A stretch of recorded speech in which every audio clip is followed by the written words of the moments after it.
back, everybody. Another video of MotoGP 21 coming for you today. If you like this video, please hit that thumbs up button, hit the subscribe, and don't forget the notification bell so you don't miss a video as it drops onto the channel. So, with that being said, we are back on the Moto2 bike, or Canax, for the Petronas Sprinter Racing team. We've got a bit of a different setup. We've I finally got a curved monitor, so I've changed a little bit of the setup, hence why it's a little bit more higher for you guys up there. Yeah. So here we go. We didn't get any contracts. Obviously the window opens at the Kimi ring, so 2 weeks time. We got Assen in this one. We didn't get any extra staff, but we have got a B plus and a B double plus, so that's good. We got 4 weeks to engine, 4 weeks to frame, and 4 weeks to electronics, and we are still top of the championship by 19 points. So that's good. So yes, with that being said, let's crack on with Assen and see what we're going to get dealt with. Unfortunately, it's going to be raining qualifying and a wet race. I don't think that's rain, and I think that's just a wet track. So that could be interesting. Yeah. Let's see how we get on then. That's going to be a bit different for us. We haven't done many wet races. Hello, on the Moto2. MotoGP fans, wherever you are, you join us live from Assen in Holland for the Dutch round of the MotoGP World Championship. The tension is palpable. Mechanics and engineers hard at work sorting out the final technical details before the start of this official session. At the moment, the track is covered with thick banks of clouds, but the weather forecast for this session seemed to rule out any risk of rain. For this session, risk of rain for this session is ruled out. So, development tests as normal. We've got mapping and management. We probably won't do that. Clean lap with a long lap probably won't work. Study sector, let's agree with that one, and let's go for maybe a time attack, because we'll probably do that, so let's show them on our heads-up display. Engineering, let's load setup. We'll load our setup from maybe Mugello. That's probably going to be the better one. Mugello's got a few long straights. Obviously Assen is it's got very quick corner speed, so we'll try and use the setup that we've got from Mugello to see if that gives us any sort of feedback. Engine braking 2, anti-wheelie 2, we'll leave as they are. Like I say, might play around with the setup as we go through free practice. This is obviously free practice 1, this is our first time out on the bike. With that said, let's get out on track early and see what sort of pace we've got. And the riders ready to climb on. So let's see how we can get on through free practice ready for Q1 or Q2. Here's the final standing after this third session of free practice. Let's have a quick look at the riders who managed to record the best times. So, free practice wasn't too bad. Free practice 1 was a little bit iffy. It took us a little bit of time to get used to the track. Get used to the way the bike handles, yeah, and all that sort of stuff. So a little bit different. Played around with the setup a little bit. We went with the same as Cataluna in the end. I changed the anti-wheelie to 1 and the engine braking to 1 to try and get the best sort of feel with it. So yeah, we've free practice 3. We've finished quickest, which is our quickest lap of the weekend as well. Jake Dixon there in 6th, our teammate, which is good. Nearly 300ths of a second off, so that's good for him. Xavier down in 12th, that's not too bad. Under a second. Yeah, so that's the free practice sessions out the way. That's obviously put us top of free practice altogether. As you can see, our previous lap was a 139.0, so yeah, kind of out of the blue with that one. Now we just got to head to qualifying. Luckily, we're straight through to Q2 though, so it is a wet track. First riders are about to get out on track. This could be quite difficult. Grid positions. So Jake Dixon is also in Q2 with that 6th place in free practice 3. That's put him up the standings, which is good for Jack. We're just gonna put engine brake into 2, power mapping back to 2 as well. Thinking about it, don't know if we'll use power mapping 3. I can feel it being a little bit too rough on the rear end, a little bit skidding out a little bit, so we don't want that. So yeah, let's go with that. We've got our setup sorted from pre-practice. We'll go with what we've got. Let's just hope we can get a good couple of laps in for qualifying early, which will go out now. We'll have tyres because we've only got qualifying and the race, so we don't have to worry about rain tyres. We don't have to worry about how many tyres we've got allocated for the session and stuff like that. So yes, we'll go out early, try and get as many laps under our belt in the wet as possible. Let's just see how we get on. We're straight into Q2, so it can't be that bad.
So, that wasn't great. We have absolutely no pace in the wet whatsoever. We're ahead of our teammate, but yeah, 146.2 is pretty much the best we could manage. I remember Moto3 at Assen was also wet, and we had a poor qualifying there.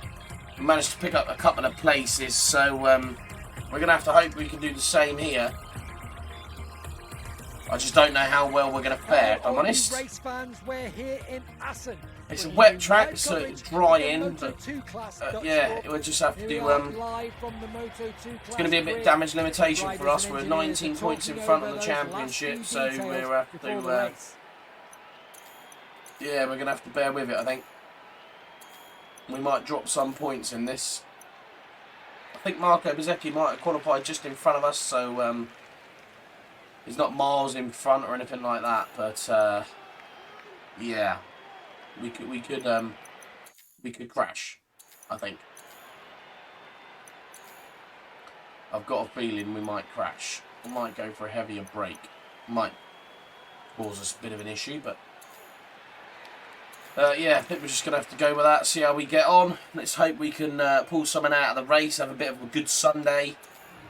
Let's see how we get on. So we've got Remy, Sam and Fabio on the front row.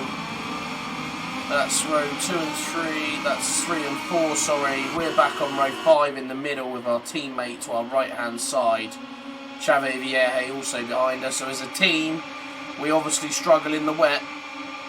We haven't got that outstanding rider in the wet, so Just a few moments to go until let's see how we can get on in the race. Assen, the Cathedral of motorcycle racing, is once again ready to put everyone to the test. Here we go, clutch in, revs up. As soon as those lights go down, we're a go. Let's get a good start. We have got a very good start. We're going to have to go onto the inside. Power mapping 2. As we brake nice and heavy for turn 1. We're going to go over the track there. We've got track limits warning. Someone's crashed. Augusto Fernandez is trying to make us crash. So is Marco Bezzecchi. Oh, easy.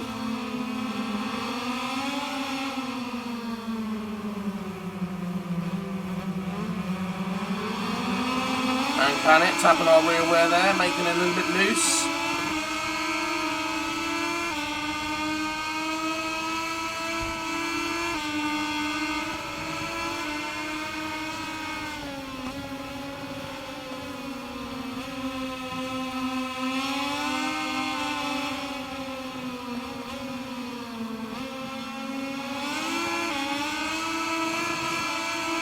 Takes a lot of concentration, this.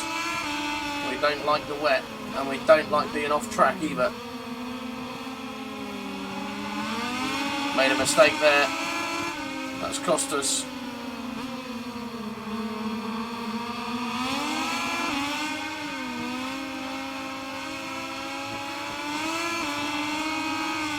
Let's see if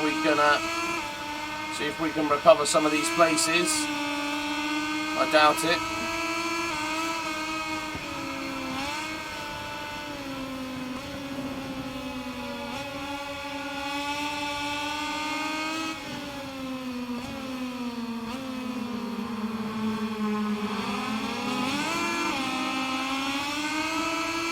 Wow, lose a lot of time coming off of that last corner. Onto the brakes, turn 1. Jake Dixon's going to come right in front of us. No grip on the rear at all.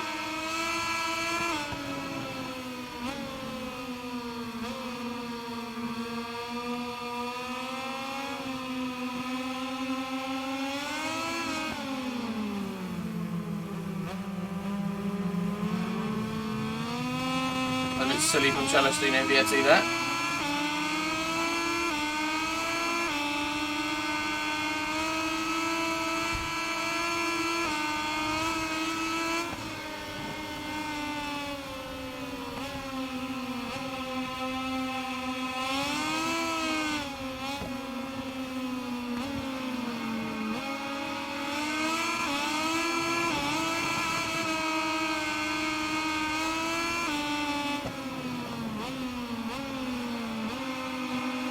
Let's just try and keep here. We can stick with our teammate and his group. We are struggling big time. Absolutely no grip on that rear wheel at all.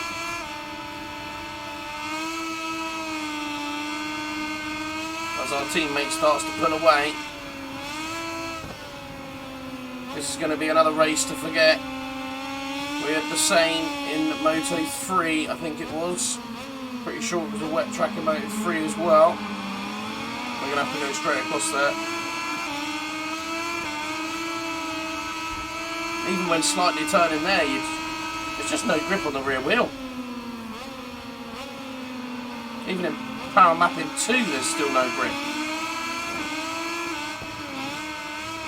Sliding all over the place.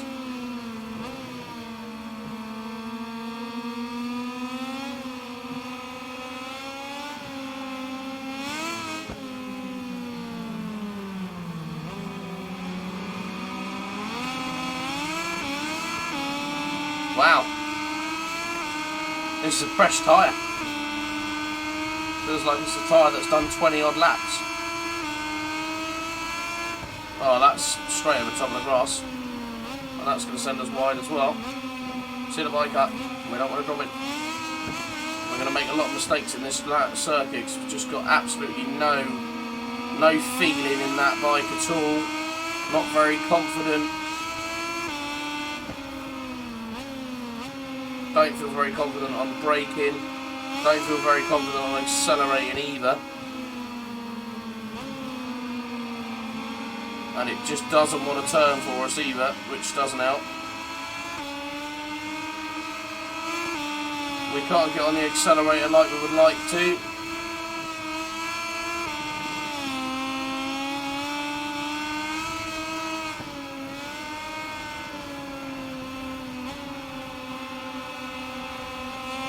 We'll be lucky to pick up any points here.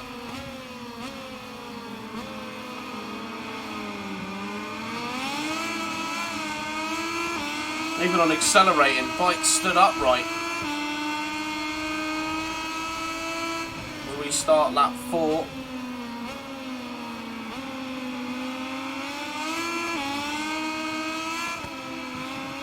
Go around turn 2. Up to the double right-handers.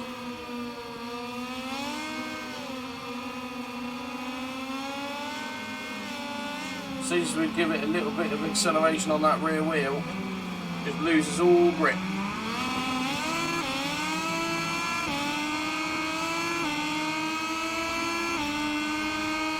We've now got 16th place Dominic Chantra right behind us. At least that's what I think it is behind us.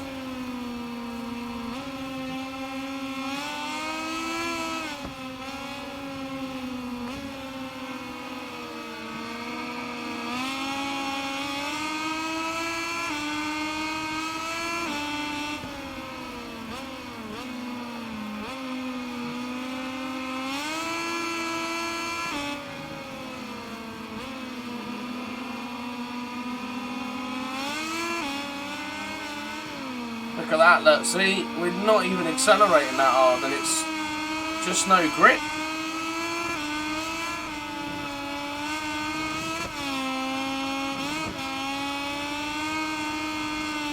Obviously that costs you for the straight, is where really we need to make time up, because we lose so much coming out of this corner, or this little last chicane. Due to the fact we've got no traction on the rear wheel.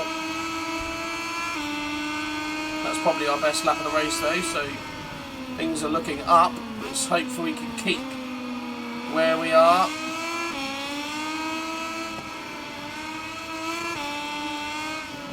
Someone in front of us might make a mistake.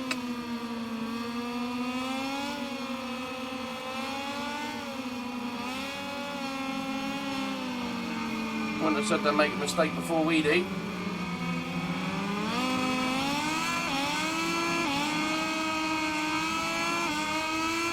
We switch it to power map in 3.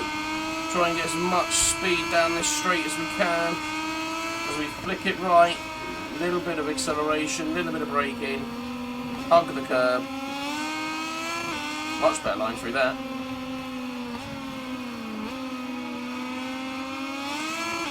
Obviously we haven't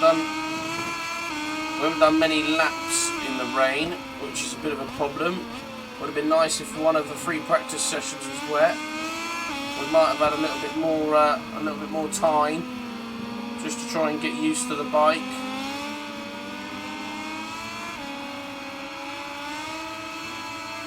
Play around with our setup a little bit, see if we can get any more feeling with that rear tyre. But we're coping at the moment. We are down in 15th position, which isn't great for the championship, but one race this early on isn't much of a problem. Obviously the problem will be is if we're like this on every wet race, and if we get a double long lap penalty, we've got to try and keep a clean second lap.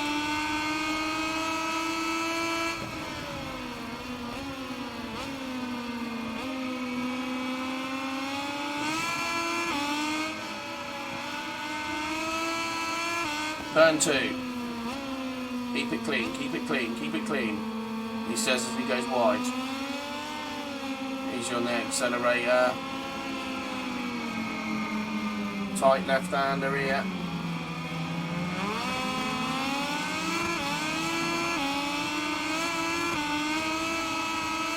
Quite well coming out of there. Switch it to power map in 2 for the last part of the circuit though. I don't want to use all that fuel. rear wheel sliding out about.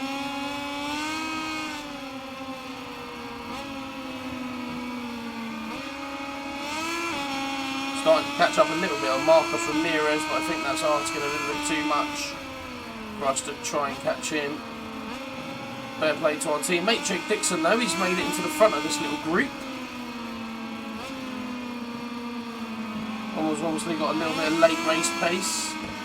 We haven't got any race pace whatsoever. Stefano Manzi's behind us now. We've just got to keep it clean into this last sector. Oh dear, we had that all wrong there.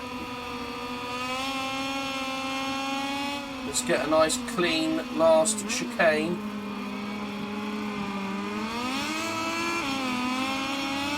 Terrible race from us, disaster in Assen, but at least we finished, we've made it across. I wouldn't have said we picked up any points. Marco Bezzecchi is an 11th, so that's not too bad for the championship. But yeah, I think we're going to lose the top. We didn't lose the top, okay. So it was damage limitation. I think we might have picked up a point. We're now 12-point deficit to Remy Gardner. So Marco Bezzecchi gained 4 points on us there with a third place finish for Bezzecchi. Yes, very lucky, I think, is the come away from that. I don't think we picked up any points. We might have picked up 1 point if we were lucky. So yeah, we made it directly through to Q2 because it was dry. We were quickest in the dry. It's just the wet that we struggled in. Struggled in big time, actually. So we pick up our reputation and we pick up all of our credits. 9,500 credits. We got 200 credits for finish 15th. Youch. Development points. Wouldn't have done very well at all. Okay, so we have an offer, by the looks of it, for a new personal manager. I don't like the way that his credits is minus 22. Yeah, okay, is 58 plus for finding someone, but we're leaving there just in case. We've also got a technical staff member. What have we got? I'm definitely not choosing them. We will definitely reject him. Too much minuses for me. Yeah, so with that said, that's the championship. 12 points. Not a bad result after a very poor weekend. Let's just see if we can...